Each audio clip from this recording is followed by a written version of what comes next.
हाँ जी बेटे, good morning. आपने मेरे पीछे लेक्चर नंबर 16 में एमओ थ्योरी के बारे में बेटे पूरा डिटेल देखा था। अब मैं आपको बताऊंगा कि हम कैसे हक्कल के बेसिस पे हम कैसे एनर्जी निकालते हैं। तो अब तक तो आपको पता लग गया है कि बेटे हमें क्या कुछ चाहिए होता है किसी सिस्टम से। हमें एक एनर्जी चाहिए होती है बॉन्डिंग की और एंटी बॉन्डिंग की। दूसरा क्या चाहिए होता है? चार्ज। तीसरा बॉन्ड ऑर्डर।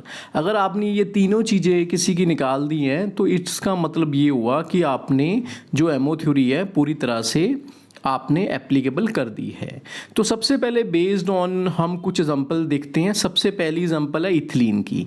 तो बेटे आप नेचुरली मैंने आपको बताया कि इथिलीन में 2 कार्बन होते हैं और 2 कार्बन में 2 p ऑर्बिटल्स होते हैं। तो अगर आप उसकी सेकुलर इक्वेशन देखो तो जो इक्वेशन नंबर 1 है तो ये असल में एक डिटर्मिनेंटल फॉर्म है सेकुलर इक्वेशन की। आपको पता होना चाहिए कि अगर 2 रो है बेटे और 2 कॉलम है तो इसका मतलब 2 कार्बन। अगर 3 रो और 3 कॉलम है तो मतलब 3 कार्बन की स्पीसीज है। अगर 4 हैं तो और 4 रो और 4 कार्बन है तो 4 कार्बन की स्पीसीज है up to n number of carbon species. तो इसमें बेटे बहुत सिंपल सा डिटर्मिनेंट बना।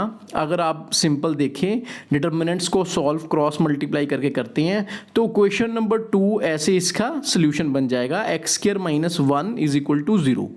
तो क्वेश्चन नंबर 3 जो है x = ±1, ये इसका एक तरह से रूट बन जाएगा। तो बेटे आपको पता है पहले भी मैं आपको बता चुका हूँ अपने पिछले एमओ थ्योरी लेक्चर में कि जब हम नेचुरली बॉर्न ओपेनहाइमर अप्रॉक्सीमेशन लगाते हैं तो न्यूक्लियाई जो होता है जब उसको धक्का पड़ता है न्यूक्लियाई पीछे होता है, इलेक्ट्रॉन पहले ऊपर पहुँच जाते हैं और जो इलेक्ट्रॉन बीच में न्यूक्लियाई आके गिरते हैं वो बॉन्डिंग होते हैं और जो थोड़ा परे गिरते हैं वो एंटी बॉन्डिंग होते हैं। तो इसमें जो प्लस वाला रूट है वो क्या है? बॉन्डिंग है और जो माइनस वाला रूट है वो क्या है? Anti bonding. और आपको पता है मेरे पिछले लेक्चर से कि एक अल्फा होता है एक बीटा होता है। जब हमने पॉली एक्सक्लूजन प्रिंसिपल के बेसिस पे अपना पिछला लेक्चर था बहुत इंटरेस्टिंग, जिसमें हमने ये बातें डिस्कस की थी कि एक कूलम इंटेग्रल होता है और एक एक्सचेंज इंटेग्रल होता है। तो बेटे क्वेश्चन नंबर 4 देखो जो कि अल्फा प्लस बीटा है। अल्फा उसका कूलम इंटेग्रल है और बीटा उसका एक्सचेंज इंटेग्रल है। तो अगर प्लस है तो बॉन्डिंग है, अगर माइनस है तो वो क्या है? एंटी बॉन्डिंग है। तो हमने इससे क्या सीखा?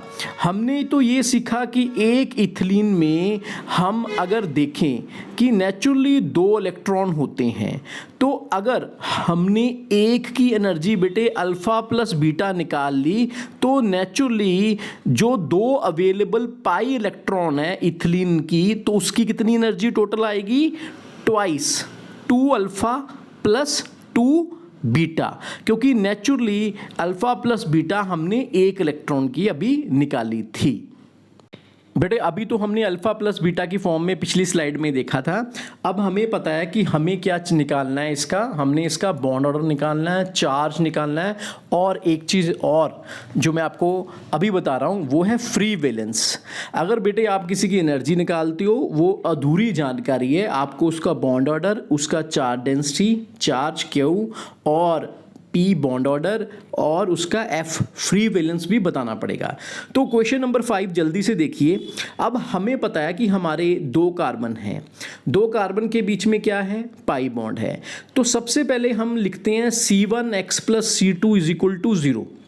ये क्या बात बनी? एक के साथ आपने x लगा दिया, दूसरे के साथ सिर्फ कोफिशिएंट लगा दिया। तो बेटे इसका मतलब ये है कि अभी जो इलेक्ट्रॉन्स हैं वो पहले के ज़्यादा हैं और दूसरे के नामात्र हैं। तो आप सेकंड देखिए इसमें जो है C1 + C2x। अब हमने सेकंड पे बेटे x लगा दिया कोफिशिएंट के और पहले कोफिशिएंट को ऐसे छोड़ दिया क्योंकि हमने ये देखा है कि हमारा जो इलेक्ट्रॉन है, हमारे जो पाई बॉन्ड है अब ज़्यादा सेकंड के हैं। तो ये आपकी इक्वेशन नंबर 5 बन गई।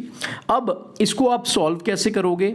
अब आपको पता है आपको थोड़ी सपोजिशन लगानी पड़ेगी। x की वैल्यू अगर आप 1 डालते हो तो C1 + C2 = 0 आ जाएगा। तो अगर हम C1 को उधर ले जाएं या C2 को उधर ले जाए तो C1 = -C2 आ जाएगा जो कि इक्वेशन नंबर 6 है।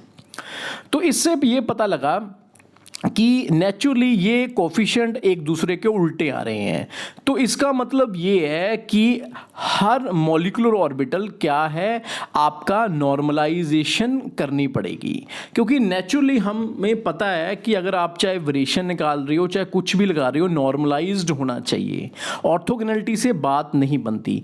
तो क्वेश्चन नंबर 7 आपका सिंपल, अगर आप कहो जैसे आप श्रोडिंगर वेव इक्वेशन या बेस्ड ऑन द पोस्टुलेट्स लिखते हो, कि जहाँ पे मैंने आपको पहले भी बताया था कि अगर एक वेव फंक्शन φ1 है और एक वेव फंक्शन φ2 है, तो टोटल उसका वेव फंक्शन उसके कोफिशिएंट से मल्टीप्लाई करके और प्लस करके होता है c1 φ1 प्लस c2 φ2। तो क्वेश्चन नंबर 7 बन गई। और बेटे आपको ये भी पता है, अगर आप इसका कॉम्प्लेक्स कंजुगेट लोगे और स्क्वायर करोगे जो कि 1 आ जाएगा और क्वेश्चन नंबर 8 बन जाएगी, जैसे a² plus b² plus 2ab, क्योंकि a plus B whole square का ये फॉर्मूला होता है। तो क्वेश्चन नंबर 9 आप देखिए, हम इसको कैसे सॉल्व करते हैं। हमने ये मान लिया है, क्योंकि हमें पता है हमारा c1 plus c2 is equal to 0 है और c1 is equal to minus c2 है। तो अगर मैं उसका स्क्वायर कर दूं तो माइनस माइनस क्या हो जाएगा, प्लस हो जाएगा। तो या फिर मैं ऐसे लिख सकता हूं, जैसे मैंने लिखा c1 plus c2 is equal to 0, तो c1 minus c1 is equal to 0, या c1 square plus c1 square is equal to 0। तो इसका मतलब ये हुआ c1 square plus c2 square is equal to 1, क्योंकि सिंपल सी बात है, अगर हम स्क्वायर करेंगे square of negatives comes out to be positive always. तो नेचुरली जो हमारे पास क्वेश्चन नंबर 10 से जो कोफिशिएंट निकले वो दो रूट्स निकले, 1/√2 और -1/√2। बेटे इस तरह आपने याद है, आपने जब आपने पार्टिकल इन 3 डायमेंशन बॉक्स निकाला था उसका वेव फंक्शन भी आपने कुछ इस तरह ही लिखा था। तो आपके पास अब क्वेश्चन नंबर 11 क्या बनी, क्योंकि आपने अब कोफिशिएंट्स पुट कर दिए हैं पीछे वाले स्लाइड पे जो क्वेश्चन थी, एक में प्लस है और एक में नेगेटिव है। तो जो प्लस वाली क्या है वो बॉन्डिंग है, इट मींस 1/√2 φ1 प्लस φ2 क्या है, बॉन्डिंग है, क्वेश्चन नंबर 12। और 1/√2 φ1 माइनस φ2 क्या है, क्वेश्चन नंबर 11, एंटी बॉन्डिंग है। अब आप ये मान के चलते हो कि जो दोनों इलेक्ट्रॉन हैं वो ग्राउंड स्टेट पे हैं। तो चलिए अब हम देखते हैं तो उसका कैलकुलेट कैसे करते हैं। तो अगर वो ग्राउंड स्टेट पे या ऊपर नहीं गए हैं तो उनका Q1 is equal to Q2 is equal to 1 हो जाएगा, question number 13।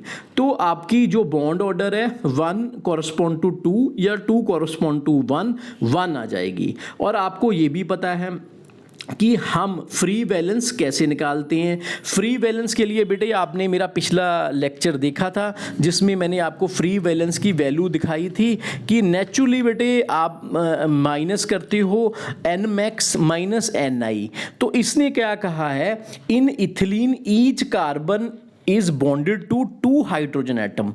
If we assign a bond order of unity to each carbon hydrogen bond, then the total number bond order and number associated with in each ethylene is 4।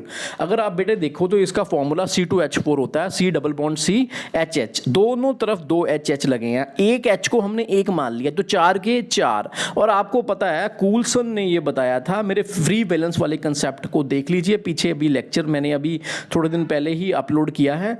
Fi is equal to Nmax minus Ni।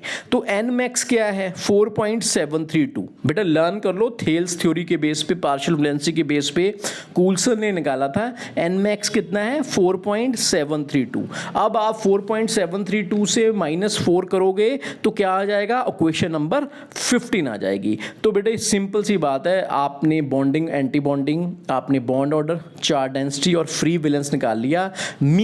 Means आपने पूरी MO theory को Hückel's calculation के base पे पूरा मुकम्मल कर लिया। Thank you very much for listening this lecture.